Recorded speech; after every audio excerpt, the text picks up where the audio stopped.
Hello, everybody. Welcome back to Bad Moms in Business. I'm Bridgette Robertson. I'm Amanda Sharp. I'm Danielle Monaghan. So today we are going to get into a bit of what we do for a living. We're going to talk a little bit about real estate. We've been asked a little bit about what's going on, and so we figured we'd have a conversation with everybody about that. But first, how's everybody doing? Good. Yeah? Anything new? Good. I'm fine. Good. You left a box of makeup in our office. I did. And I just put on some lipstick for the podcast, and I didn't put any on. it's lip plumping, and so my lips are like, Are they on fire right now? Which one was it? I don't even remember what was in that. No, they're just like they're burning a little. Tart something or other. Okay. She's podcasting through the burn. So listen, we've talked about it before. I'm going to say it again. Oh, I got no lips here. Got no lips. So give me all the plumping. Give me anything. If there is a lip product out there and it has the word plumping in it, I'm going to buy it. As evidenced by this giant basket of stuff that you've passed on to me. With one caveat, if it's cruelty free. Yes. Fair. Which you have passed on to me, by the way. I have become I love it. a cruelty-free snob, and I'm proud of that. So thank you. You're very welcome. I'm proud of that. So thank you. I have to say, so I had taken to our VIP group on Facebook because I was looking for that new face cream because I took my makeup drawer, threw it all away. I didn't even look in it. Literally dumped it all. Bobby pins, whatever was in that drawer, I just was so tired of. Threw it all away. That's crazy. Wow. It felt so liberating. And because I know me and I'm like, maybe I'll use this eyeliner that I never wear. Come on. So I threw it all away and I needed a face cream because I needed to replace my face cream that barely had anything in it, to be completely fair. And so in the process of narrowing down all of the wonderful options that were given in our VIP group, I just bought the general, like it's Eucerin, the kind that you for eczema and stuff like that. But it was just an anti-aging face cream that comes in a pump. And I mean, look at my skin.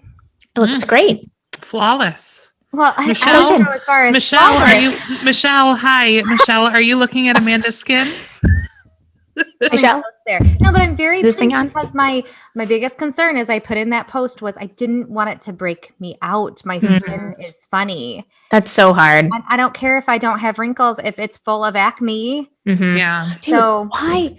But being a woman kind of sucks sometimes. And that's one of them. Like I thought when I hit a certain age, that was just going to stop, that was just going to end. Oh. And then I would have blissful years of amazing skin. And then I would start getting wrinkles. I did not know that it would just be forever, just simultaneously both happening. Wrinkles and acne for the rest of our lives. Like what? That's garbage. I can sneeze too hard and I'd get a zit right there on my cheek. It's just why. So cruel. That's ridiculous. I have a couple like breakouts along my chin from wearing a mask so much. Oh yeah. Same. But I also have these weird bumps. I don't think you can see them in the video that are popping up on my face. I have 3. 1, 2, 3. I don't know what they are. I need to go to a dermatologist, but I don't feel like it. Well, COVID's made it kind of annoying to go to like those right that's kind of doctors. So I get it, but that's interesting. Are they like hard? Yeah, that's what I was going to ask. What do they feel like? Do they hurt? They don't hurt. Okay. They're hard. They're like under the skin. Okay. So I wonder if it's like cystic acne. Ugh, which is just like an under the skin, like not poppable kind of deal. It's just, they just harbor deep down. I forget what all the terminology is, but I think it's like under the hypodermis. I don't know. Oh, do they stay like forever? Is there a way to get rid of them? Because they've been here forever. They take a long time to go away. And I mean, don't quote me on this, but I've heard like 2 to 3 months ish kind of time frame. They've been around longer than that. So I actually have them, surgically removed. And when I say surgically removed, it's very non-invasive. Watch the Dr. Pimple Popper on TikTok. I can't do it. Can't do it. No. Pop it all day long. All day long. I can't be the only one. Does a whole lot of things. You're definitely not the only person. Our listeners need to let me know I'm not alone. No way. You I guys. guarantee people love that kind of thing, but it just, Oh, it's so satisfying. I can't watch it. I can't pop my own pimples. Like, ugh, I hate it all. How did we get down this direction? I'm really not sure. So, question for you guys before we get on to real estate things. So, I am going to dye my hair. I've talked about it for a very long time now, over the gray. I'm not empowering. I'm not, whatever the word is. I'm not going to take it anymore. But like, I have that skunk stripe that I've been trying to change up my part so you don't see it as much. I'm done. I'm done with it. So I asked a poll on my Instagram and I said, what should I do with it? And blonde won out. Have you ever been have blonde? a double chin and my eyes just bugged out? Like, I didn't know that was humanly possible. But I was not expecting blonde to come out of you. So I have gone blonde once ever in my life. I was very young. It was box dye. You know, that's what we did in 7th, 8th grade. But here's the issue is very, very pale. And so I feel like if I have blonde hair, it sort of washes me out too much. And then also I'm very cool toned. I don't have any warmth to me at all. And so in more ways than one. And I feel like the yellow kind of brassier blondes will look like garbage on me. Like, I don't know. I need to be almost like ashy or like platinum. Which I can't do. I'm not going to do that. But no. So what are your thoughts here? I also want to go like a fun color. And I don't know if this is like a quarter life crisis, midlife crisis kind of deal, like a third life crisis kind of thing. But I really want to dye my hair blue again. I miss my blue hair. So here's my question. Here's my question for you. Okay. If you go blue, which I think is great. That was your vote, if I do remember correctly. I think it was.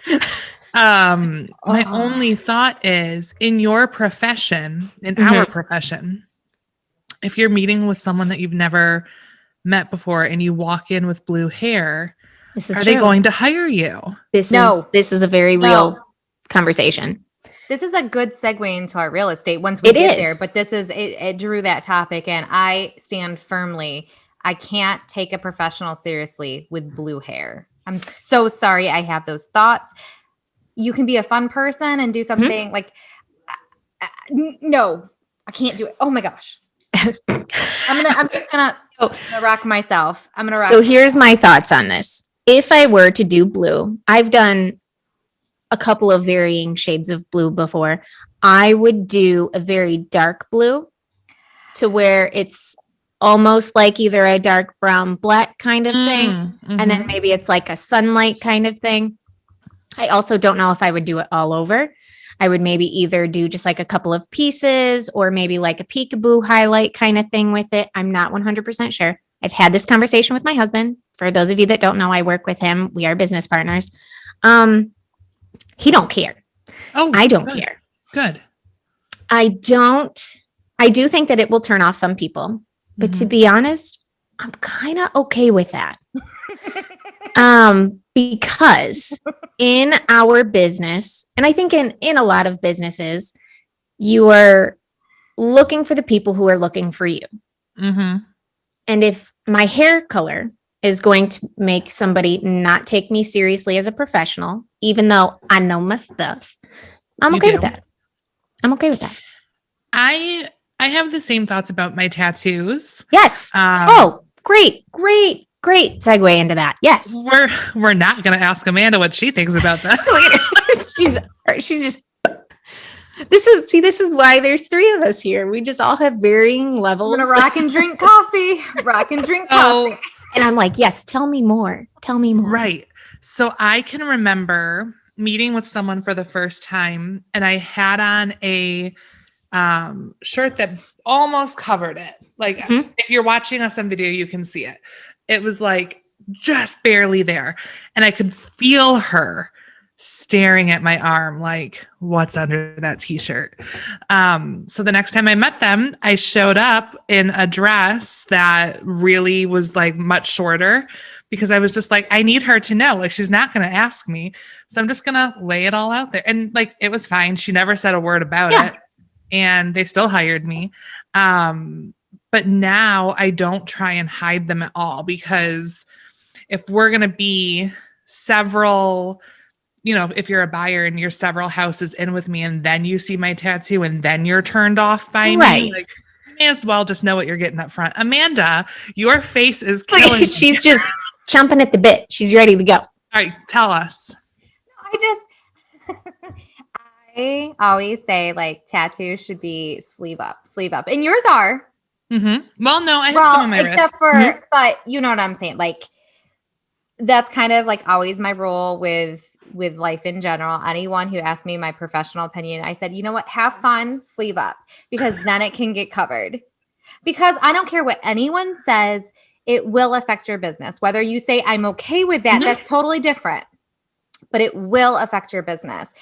Colored hair. I mean, even there's some shades of red that I put into that category of it being as for much sure as blue. You know what I mean? So it's not I'm picking on blue or purple or yellow or pink or whatever. It's just they're traditional, and I just don't think as a society we're there yet. Where someone could show up with pink hair and tattoos, wrist up, and go against more of a traditional professional in a multi-listing scenario and potentially win, unless that buyer/seller looks like that person with pink hair. Don't know though. I think we've come a long way. I just don't think far enough for it to truly not impact. Now, if you're okay with it impacting your business, that's a whole different ball game. It's just, and I just, again, we all know that Amanda has 0 tattoos. Yep. And I've never dyed my hair. 11. You've never dyed your hair? Did I know this? Never? Never. Had highlights. highlights. So bored. Highlights once. Am I boring without dyed hair though? I mean, I don't think I'm boring without dyed hair. I'm not boring without. I'm saying I get bored with my hair. Oh, I get bored with my hair. I mean, I'm kind of a prude, but I'm not necessarily boring. No, she didn't. That's not what she was saying. I don't know. I would like our listeners to weigh in on this. Me too. I'm curious. Well, if someone showed up, real estate professional, doctor, dentist, whoever, if they showed up and they had blue hair and a visible tattoo, would you change would you look for another person in that field? I'll say this. If I were seeking out a tattoo, I would not get a tattoo from a tattoo artist who has no tattoos. Yes. So if that is thing, though, how it applies to me, I still feel that strongly. Like, I feel like you have to be passionate about the way you're presenting yourself. Yeah. Where I don't want to go to a dentist that has teeth that aren't maintained and that are yellow and look unhealthy. I want to go to a dentist that has, and I don't even mean straight. Like, I want to go to a dentist that looks like his teeth and his mouth is the product of health. I'm not going to go to a dietitian who is overweight. There goes my backup plan. No, and I guess I want to be gentle with that, because there's who's obese. Again, there goes my. Stop it. That's not true. You know what I'm saying, though. No. I'm totally kidding. Who weighs 500 pounds. For sure. But that wasn't what I was saying though. What I was saying is if you found a dentist who came highly referred, your friends and family said, this is the guy, this is the girl, and you walk, and I'm going to call her a she, and she walked in and she had blue highlights and a visible tattoo, would you then say, oh, I'm not coming back here? The dentist? Yes. Highly referred. I feel like that was your answer. That's your answer. So it's you, No, Amanda. I'm You're the saying, one like, that's keeping us down. I wouldn't have made the appointment prior if I knew that. I'm saying if I was already in the chair and someone walked in that way, I'm not. But you wouldn't go back. Feel bad about how they look and leave and say, "You're never touching my teeth." I mean, look at these things. Like, they're all jacked up. It's fine. Like, I ain't got much worry. But you know what I'm saying? I wouldn't be rude and get up and leave, but it would really severely change my opinion whether I got in that seat to begin with or not. Interesting. That's fair. Yeah. That does For not me- mean I couldn't be best friends with that person. I want to be sure. very clear about that. For sure. Well, that's a different thing. Absolutely. For me, I feel like it would make me more comfortable. Fair. And that's when you're saying that within your industry that you're going, no, I'm okay looking for those people and those people looking for me now. I feel good And about that's it. why it took me a very long time to be comfortable wearing my actual hoop nose ring. For the longest time when I first got into real estate, I took it out completely for every meeting, every appointment, everything. And then I would put it back in because I still wanted to feel like myself. And then I took it out for years altogether because I was like, oh, I'm getting too old, blah, blah, blah. And then finally I was like, you know what? I'm putting it back in. It is what it is. Not one person has said anything about it. I've seen people look at it, but nobody's ever said anything. I really do. When I look at nose rings, like, I really think it depends whose it's on, because I look at yours and I'm like, you're so cute with it. Okay. So I used to have one for years. I had one. What I don't think I've ever seen you in Do it it. though. I'll send you a picture. Okay. Yes, please. See, not everyone. I'm very much a realist. Like, if you want a nose ring and you love it, do it. Mhm. If you want to have earrings all the way up and down, do it. Mhm. Own it. But not everyone can pull it off as well as some people do. Not everyone sure. can wear the color red like other people can color red. Like, Sure. we're discussing Danielle's blonde and we're going, I don't know. I don't know if I can see you in blonde. I'll have to see. So it's not, again, that I'm against the nose ring, the piercings, the tattoos. Not everyone just can pull it off and have it That's fair. work for them. Mm-hmm. I think that's fair. I'm just very passionate, you guys. I'm so sorry. I'm so sorry. I have so many thoughts and feelings. You have nothing to be sorry for. I mean, you're just missing out on good dentists and real estate agents. That's all. That's possible. I'm But just the kidding. beauty is there's a lot of talented people that look many different ways. And that's okay. There's a real estate company here locally that's called like Inked Real Estate or something. Have you seen them? No. That might be my new brokerage. No, I'm just Are- kidding. So, like, I'm gonna take it very literal, meaning they're inked up. They're gonna look a certain way. Probably. Yeah, but I don't think it's a prerequisite to work for them. But I think that they're Throwing it all out there. Yeah, exactly. They're niching down. You know who you're hiring when you call them. Well, I'm not gonna lie, it's kind of smart. And I mean, niches or niches or whatever, niches get the riches or whatever you said. There's riches in the niches. There's riches in the niches, because if you niche down specifically like that, is somebody who has the big old hoops in their ears, like the holes, not the hoops. Oh, You know what I mean? And gauges. they're all tatted up. Gauges. They might have the gauge like here, like the bars going through their eyebrows, maybe skull area. Are they going to call an Amanda, or are they going to call someone like that because they know they're going to be very comfortable in the presence of their realtor? So I think it's very smart. and I think something too to think about is people who do have who like to showcase off their style that way, or kind of show their creative side or artistic side through body piercings and colored hair and stuff. They may feel uncomfortable or feel like they are being judged as well, and maybe just want to find common ground with somebody who's more like them too. Absolutely. Wow, this really took a turn. It did. A fun one. All because of what? It started with the lip plumping. Yeah. That's right. Lip plumping lips plump for hours. Something. Unless you're Danielle's upper lip. Then It just goes away. It's just not there. It's not needed. So let's get into our topic then for today. So we're talking about the real estate market, and Danielle, you kind of touched on it before.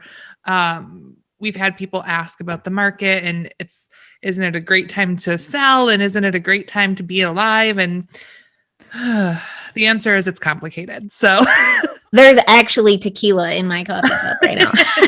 Just kidding.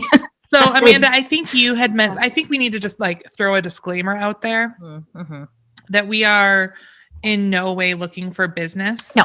We are That's in not why no we're doing way this. soliciting business through this episode, but we thought it was kind of an important episode because there may be someone. Harry just about died up there because he's I missed it. He's on a table that he shouldn't be. So There he goes. Yeah. There's the sun. I'm so sorry. That's life with dogs. Okay. No, that's okay. Disclaimer. But we just thought it was important right to discuss the real estate market because there may be families who are in the market to buy or sell or do both. And it's hard out there. So Amanda, did we want to disclose who we work for? I think you had mentioned that. I think that's important just for, advertisement purposes. So we stay compliant and no one comes, knocking on our doors, finding fault with us. So Bridgette, why don't you start because you're the being bad.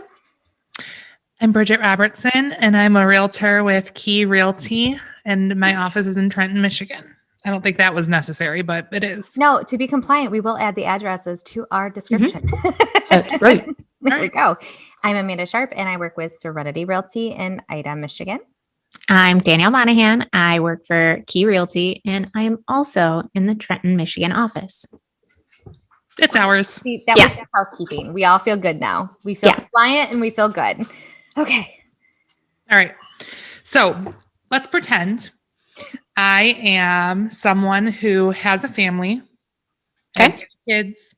I have a house that I want to sell and I come to you guys and I say, hey, listen, this was our starter home. We need to take the money that we are making from this home and put it into our next purchase. Let's go look at houses. What's your advice for me? Can we play a little game?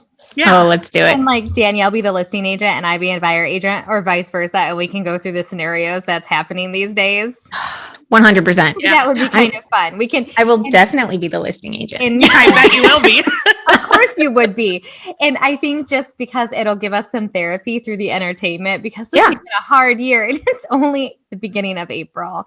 So Bridgette, you'll be my client then? Yes. So Amanda, despite not having tattoos, I dig that.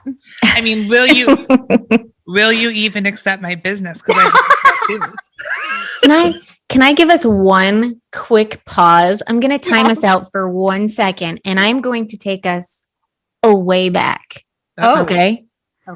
Amanda does not have any tattoos currently. We're going. But if you guys are longtime listeners or watchers of ours, you will remember that in one of the very first episodes, maybe even the first episode, if we hit 1 million followers, the 3 of us are going to get the Bad Moms in Business tattoo.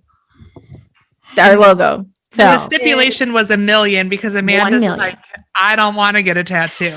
I know. So share this with your friends. And it's not combined. It's not combined. It's on one platform. It has to be 1 million.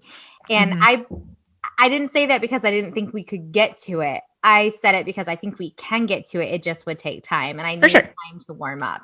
But automatically, if I get that one, I have to get a second because I'm not going to have a Bad Moms in Business logo on my body without having my baby's information on it. So I'm okay with that. So 2 for 1 deal. Okay. I'm looking for one. Okay. So Amanda, I'm the mother of 2 children and, I have a husband too. And we need to sell we need to sell our starter home and buy a bigger home. But I need the proceeds from that home in order to put a down payment on my new one. Talk to me. Are you in the position to be homeless at the moment? Do you have a contingency plan? Have a contingency plan for your housing. Can you tell me what a contingency plan might look like? That you have family to live with or a camper. And I laugh, but these are conversations that we truly are having. Like, it's camping season. Do you have a camper right now that people can transition into? Because this is the reality of it. Bridgette, my client, if you were it, I can sell your home for top dollar. I might not be able to absolutely help you secure housing in the meantime within the time frame needed. So and then to get an offer accepted, if it's contingent on you selling your home, darn near impossible too. So here we've got to struggle. We've got to struggle. So that contingency plan that you can kind of be homeless and in between housing is huge. So you would say that I can't go and look at my dream home that just hit the market because they're not going to accept an offer that says I need to sell my house first. Is that what you're telling me? You can look, but it's not going to be with me. Holy wow. Ouch.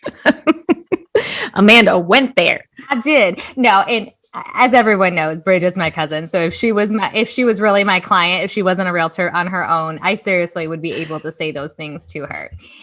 But there would be really no point in doing that, because by the time you even had your home listed and put on the market, that house that you wanted to look at, your dream home, is more than likely going to have between 5 and 15 offers on it. Depending on out contingencies. And not only offers on it, 5 to 15 amazing offers on it. So you're certainly not in a position to write on any home or view a home until you're in the position to do that with at least having your home under contract. Agreed. It's rough. Here's the conversation that I've been having with a lot of people, which I wanted to get back to one point really quick that you said, Amanda, and you kind of made a joke about like the whole camper situation because, that's funny. You know, but it's real. I literally had a conversation yesterday with a friend of mine. Hi, Erin. And her friend who lives in a different area sold their house and they are literally moving into their camper. So it is 100% happening. And you know, what's really nice is we're in an area in southeastern Michigan. Believe it or not, a lot of our clients do own campers. Camping is a big thing up here, you know, whether they go up north or even a local campground, people take their camping very seriously. So Absolutely. There is that option. So some people might think that that's a weird recommendation or cruel recommendation, but honestly, it's when people have a camper like that, they're used to that lifestyle, you know, for part of the year, if not a good chunk of it. For sure. So here's a conversation that I've been having with a lot of seller clients is, you know, when they are trying to toss back and forth of, do we buy first? Do we sell first? What's the process? This is the conversation that I normally have with them. And then this is how I've been tweaking it. So when you go to sell your house in this market, it's a seller's market. People are willing to pay top dollar. When you have a contingency plan in place, that is the way that it works. You can sell your house first. You have to move twice. Or can you pay 2 mortgages? If you were to try to do the reverse of that and you tried to buy first, or maybe even kind of do it simultaneously right now, and you have that contingency plan or that contingent offer on the table to another home, you were saying, you know, that this is contingent on buyer selling their current home at blah, blah, blah. You now have to go above what you probably normally would. And now you have to go even one step farther beyond all of that to even be competitive in that situation. And now when you go to sell your house, you may be willing to just accept something right away and accept a lower offer because you need to get this thing wrapped up. It's just not going to work right now with the way that things are going. And let me tell you, I am speaking from experience. This right here is my mother's house. We have sold our house. I'm not in there right now. And this right on the other side of this wall is where I'm living. And we are living in my mom's, like, I guess it's an in-law suite kind of thing, because we sold our house and there is nothing else for us to buy right now.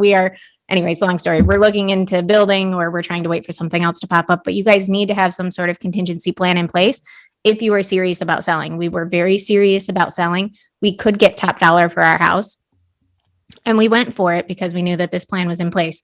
If not, people have been asking us quite a bit of, you know, well, what's the market going to look like in 6 months? What will it look like in a year? Is it still going to be, you know, are prices still going to be this kind of high, or are there going to be maybe less buyers on the market? We don't know. We really don't know. all No. that we know. Oh, sorry. Go ahead. No, and I was just going to say, and I would be telling Bridgette right now, we don't know. So do we want to take the risk and make you homeless per se and get top dollar from your home? Top, when I say top dollar, oftentimes $20,000 to $30,000 over list price. And that's not an exaggeration. We all can tell stories of this happening daily. And because to me, if you can get $30,000 above list priced, it might be worth the inconvenience of being displaced for a temporary time frame. And so that's what I would tell my client Bridgette, and then they would take that risk. Is it worth it or is it not? Because some people, they can't be displaced and homeless with 3 kids and 3 dogs, some chickens, a horse, because again, in our community, that is very much a possibility, which means maybe they just can't take advantage of the amazing seller's market it is. But that's just, the way it is if they can't buy. It's short term. Sorry, Bridgette, go ahead. No, you're right. It is short term. And some of the conversations that I've been having I haven't had the camper conversation yet, but I've had, is there a family member that has a basement that you can move into? Is there an apartment complex that will rent to you month to month from the beginning that you can find? Those are all options.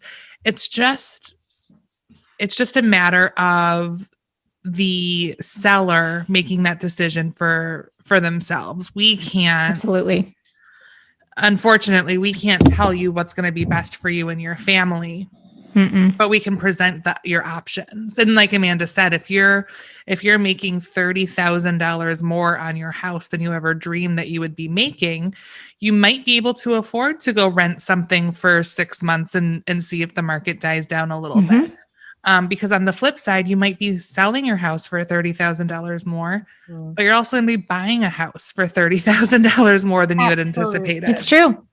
Absolutely. It's true. You're not only selling high, but you're buying high as well. And so you really need to figure out what your motivations are. So Brandon and I say this all the time, that it's short-term pain for long-term gain. But you have to figure out what's going to work best for you in your situation.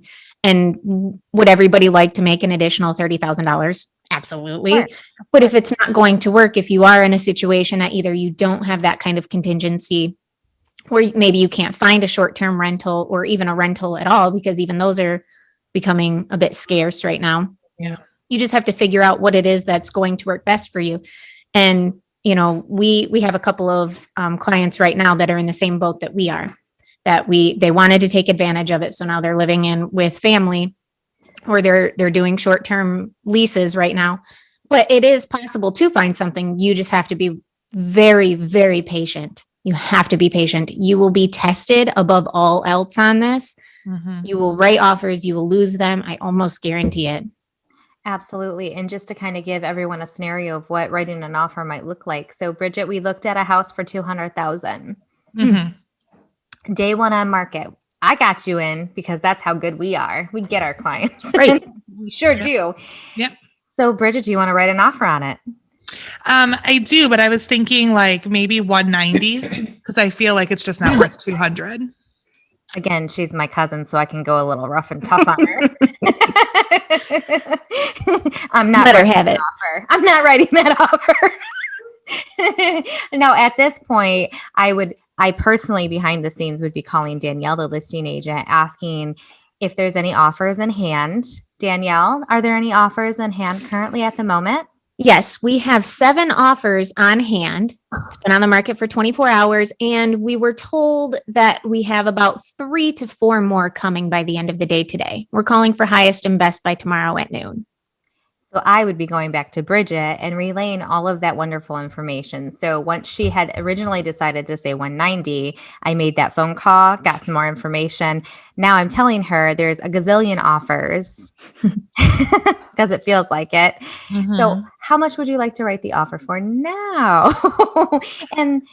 and imagine wanting to do it from 190 to Bridgette. What are some scenarios that you would go up to potentially to write a fair offer as a consumer? Well, and this is where I'm going to take off my buyer hat and put on my real estate agent hat. Yes. Do it. This is where we have to have these conversations So you're pre-approved to 200,000. You can't write anything over than that. Anything over 200,000 that's going to come from the bank. How much money do you have in your savings account right now that you're willing to bring to close to bridge what you can afford, what the bank says you can afford, and what you actually want to purchase this house for? Boom. Because I can tell you that I have clients that are writing $15,000 to $25,000 over asking price, and they're pulling that money from their bank account and bringing cash to the table in order to secure homes. And they have lost 8 houses. And you know, when I first got into the business, if someone was pre-approved up to 200, I mean, I think it was fair to say that we could look at homes, maybe even up to 215. Oh Because yeah, it was such absolutely. a buyer's market at the Mhm. time. I'm like, it's worth a try. Mhm. And now, if someone's pre-approved up to 200, I would say, in fact, it's the exact opposite. We're 100%. almost going down to maybe we shouldn't look at anything above 185, 190, because nothing is more heartbreaking. And I think why we really want to do this episode is just to hopefully let the buyers and the people out there that need realtors to empathize with us a little bit, because we want to get people in a home. And I tell you what, showing a person a home, their dream home that's 200,000 that they can afford, and then us saying it's not even worth writing an offer on it because they already have 5 in hand that are 10,000 plus above list price, and to see they're deflating, it tears us up. So It's terrible. Yeah, it's not that we don't want to show them those houses. It's just we want to avoid the heartbreak at all costs because it really is so hard for us. And you know, we don't mean to scare anybody. That's not what our intent is. No. We are just strictly trying to educate you guys on the process and then maybe see, like Amanda said, like see kind of what we're going through on the back end. Because while, you know, I say, you know, you guys need to be as patient as possible, you guys as buyers and sellers out there, like you guys need to be as patient as possible. We also are being tested time and time again. And every brokerage is different. Every situation, every state is going to be a little bit different. Yep. But here where we are strictly commission based. We are looking at a million houses and then some, which it doesn't even feel like there's that many to look at, but we are, and we don't get paid for any of that. So we are trying, and then especially the 3 of us. I mean, we know a lot of really amazing agents, but we care very deeply about our clients and we get very invested in them as well. And I you know, it may not hurt just the same when we lose out on an offer, but boy, does it hurt. There is such a bad sting that comes along with not getting an offer accepted when you were so hopeful. Absolutely. And then to be told, you know what, your offer was second best. Oh my gosh. I would rather come up against you were 40th in line compared to you were a couple of grand off like that. Oh my gosh. It hurts so bad. It makes me really empathize for like the people in the Olympics that were like so close. That, you know, when you're like, oh my gosh, who's it going to be? And just because a finger went a little bit further, I go, oh, that's how we're feeling. And we just had the discussion even yesterday amongst the 3 of us, because we always are chatting with one another. Just as Danielle is the listing agent in this role, if I and Bridgette were to have written an offer just for fun, you know, $30,000 above list price, $30,000 appraisal gap guarantee, waiving the inspection, this and that and this and that, and going in with such an amazing offer. I send it to Danielle, and then now Danielle has to call 15 people, our side included, and say, I'm sorry you didn't get the house. So she can't even like be happy.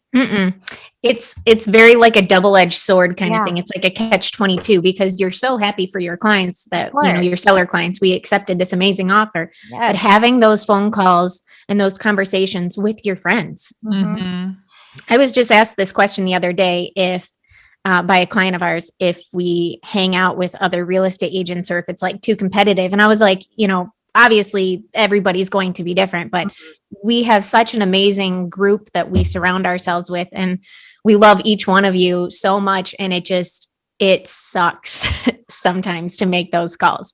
It does, because when we're making those calls, we are very aware that agent might have needed that paycheck to pay their mortgage and put food on the table the following month. We're very aware that that buyer may have been displaced or homeless for 6 months already. Mm-hmm. And when we're saying these buyers are amazing, we mean these buyers are amazing that are getting beat up in this market. Oh, yeah. That's what's it's not that these people are unqualified. No, they're amazing, amazing qualified buyers that it's just so silly. Yeah.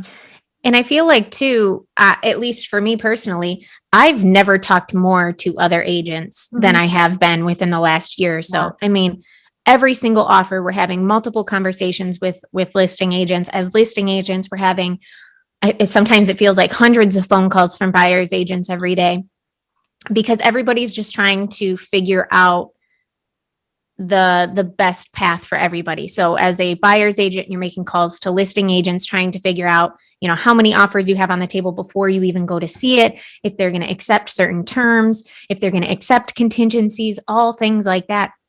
And then the reverse of that as well. And you're getting so close with so many agents, and it's a very, very hard time for everybody involved. Yeah.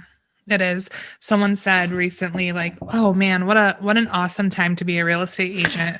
All of these houses going for so much more than asking price, and you're just making money hand over fist." And I'm like,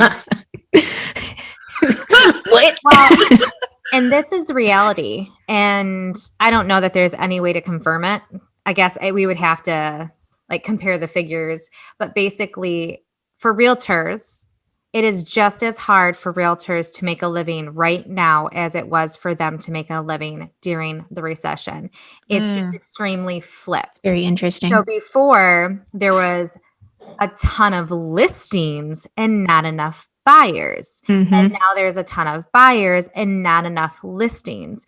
So I would say we are apples to apples with as far as getting the deals to close, because back in the recession, people weren't qualified to purchase because of various reasons. So the buyer pool, the actual pool of qualified buyers was so low. Very small. And that's the equivalent to the amount of inventory there is to sell right now is so very low. So I would say, even though prices are really great for sellers, that real estate community, check in your realtor friends. We're not okay. We're not okay. No, it's exhausting. It really is. And it is. I don't think that we meant to turn this into a therapy session for us. Yeah, or like a feel bad for us session. Oh, Lord, it's just hard. Lord, no. It's just hard all around.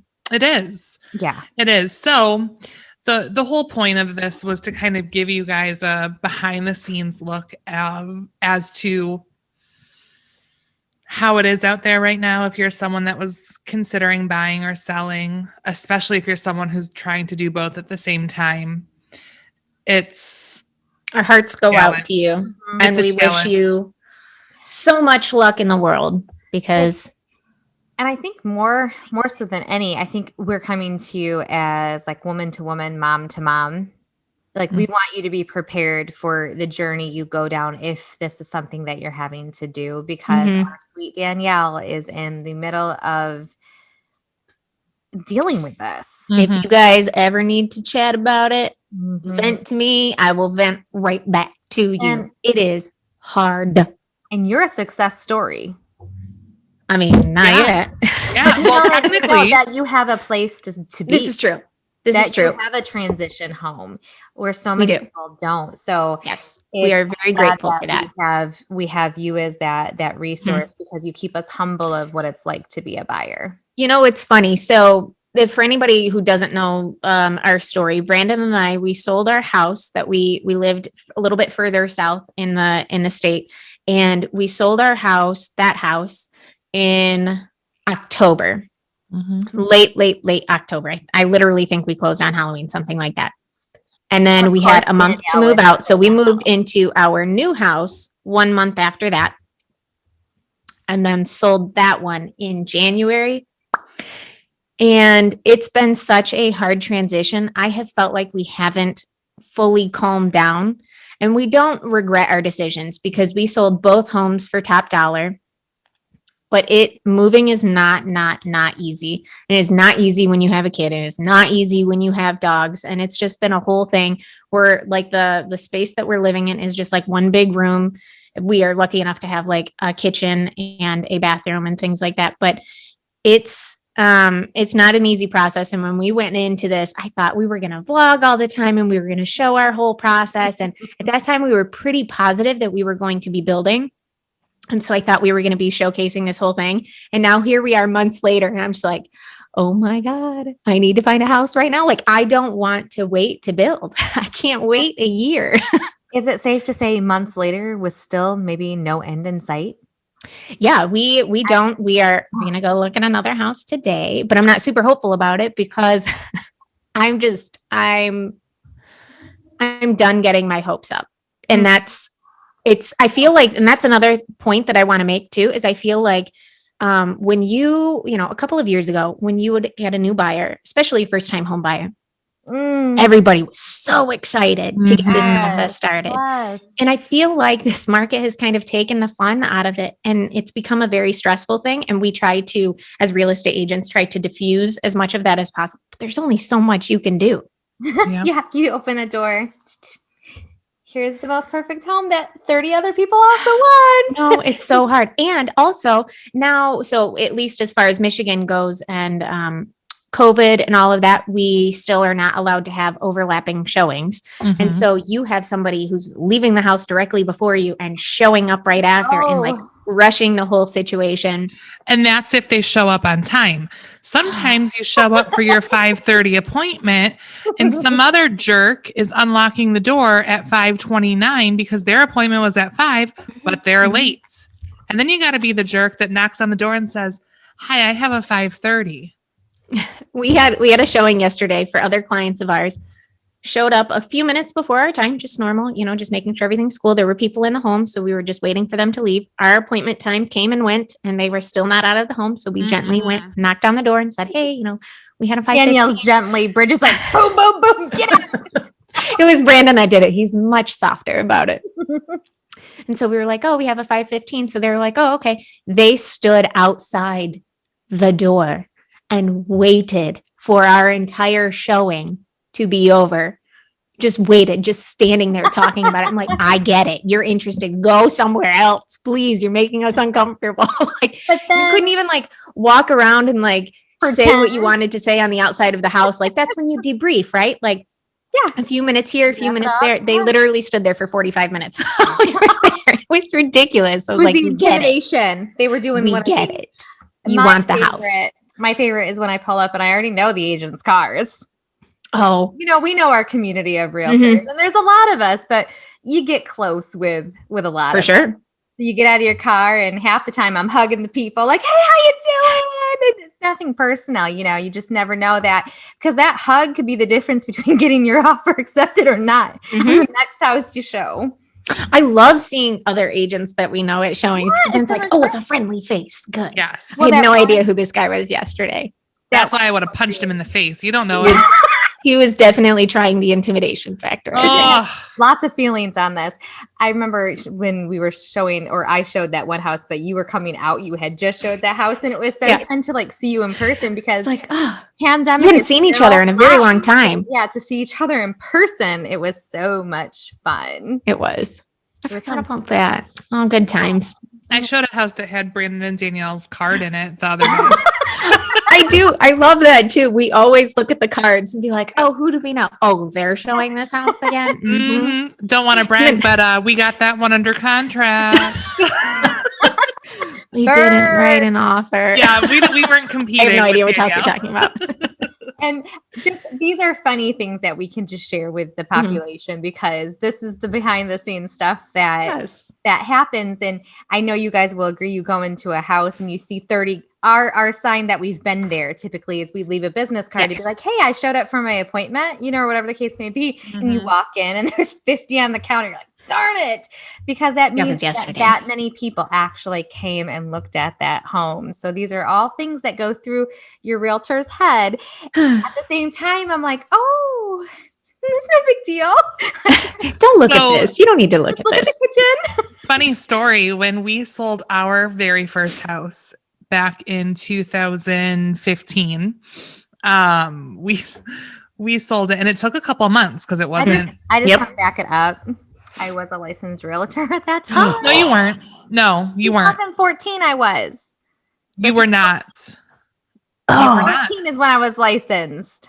you I sold your promise- house in 2014 then. Yeah, I'll have to Early. double check the date, but Early you for sure 2014. were not, because I don't even think you lived in Michigan yet. When did you move back to Michigan? Actually, 2013.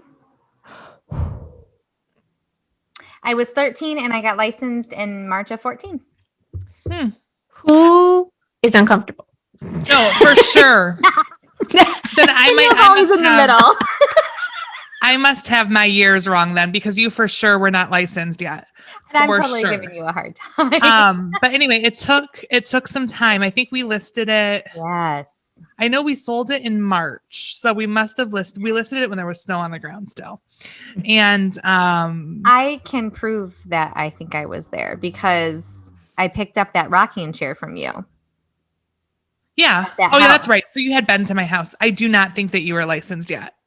I promise you, because we went with the agent that helped us buy the house. But anyway, Which is naturally done. It's okay. no, I would have hired you over her. Sorry if you're listening. Family, man. You can't compete with family. Anyway, well, never mind. Yeah, that's, you know what? That's a story for another time. We all have those stories. Anyway, People listening are like, what are they talking yeah, about? what is happening? It's fine. Real estate is a crazy world. It's hard, okay? It's hard. I honestly don't even remember what my story was now. No, that your listing took a while to sell. But why That was it. That was the point. No, it wasn't. But I don't remember what the point was now. I'm so sorry. See, this is the banter. I just This love is it. what we do. This is. I hope you find us as funny listeners as we find ourselves. I don't remember. I don't remember what the point was. There was probably a really good one. It was awesome, I'm sure. Robbed you of it. I'm so sorry. It's fine. So anyway, Oh, I remember what the Okay, point good. was. Nobody's gonna care about it now, but here it is. it better live up to its high expectations It here. will not. I can remember because it had taken a while to sell, because that was just the norm then. Mhm. The business cards, we would leave out every single business card that was ever left. So when people walked through, they would be like, oh, Oh, other people want this house too. We'd Mhm. jump on it 4 months later. Yeah. So the difference between that market and this market is there's accumulation of 20 cards over 3 months versus Yeah. 20 cards in the first 6 hours. And that's what it was. We listed in November of, I don't remember what year now. We listed in November and it sold the following March. So it took 4 Wow. months. Oh. wow. But that was the market. Brandon and I was having the conversation the other day with somebody, and we said, I can't remember exactly the numbers that we said, but we said 10 days is the new month. 10 days on the Yeah. market now is like a month 2 It's years funny ago. you say that, because the house that I just said that we got under contract was on the market for 14 days. And I was like, it's ours. It's ours. Yep. And it was there. We didn't compete with anybody. So It that's so insane to like really digest, Mm-hmm. but it's so true. It is. Ugh. That's all we can do. Like, I feel like we just ran a marathon trying to explain to protect Well, you can't. sweet moms. Yeah, you can't And- cram all of that information in a short amount of time. We could literally talk about this for days, for hours, for weeks, for months. I'm a mess over here. We could. And I'll be the first to admit I have had many tears in this market. Mm-hmm. We all know I'm yeah. an emotional person anyway. I cry a lot. I Same. cry when I'm happy. I cry when I'm sad. I cry when I'm excited or whatever the case may be. But this is to brace yourself for the call to tell somebody that they didn't get the house when they have a baby that's due in 30 days. Mm-hmm. Devastating. And that's just one example. There are so many stories, just different people, different scenarios, but they all like have that much writing on it. And it just is so hard. So it's good to be able to laugh about It is. You have to. guys, because if you don't laugh, you're going to continue to cry. This is true. Yeah. And, we're not the transactional type of people. We can't turn off that emotion we have with our clients. There are some transactional agents out there that kill it. And to some degree, I'm really jealous of that person. Yeah, more power to you. They can sleep at night sometimes. There are nights that I really can't. Yeah. Oh, yeah. There are so many nights I lose sleep over real estate. Same. And it's not a pity party for us because we love this job. Yeah. It's just really hard to master right now because there's no mastering it. Yep. So what do we be these days, ladies? Be patient. Ooh, I like it. That can cover a lot of different areas, but I do think that if you are at all in the market for buying and selling right now, you have to be patient. You have to. You have to. I like it. I'm writing it down. Be patient. Yep, that's it. And any other final thoughts before we get more coffee and have part 2 therapy session that we won't subject our listeners to? Right. Yeah. We'll resume our normal therapy sessions after this. I just highly recommend, like we said, being patient, but also figuring out who would be your confidant in your area, wherever you are. Find somebody to help walk you through this. Agreed. Find a Bridgette, find an Amanda, find a Danielle, no matter where you're at in this country. Find yourself a bad mom. Yeah. Oh, yeah. That's what it is. Yes. Man, I wish I would have said that to begin with. Darn it. That was so much more cool. Find yourself a bad mom. I love it. All right. Well, that's it for us today. We hope you enjoyed this nonsense, our therapy session, our words, and our stories about the plumping lips. Or the lack. Tell me if blue hair would turn you off. I think I already did. I meant everybody else. You know Amanda's opinion on this. I love it. Well, we will see you all next week. Bye, everyone. Bye. Bye, guys.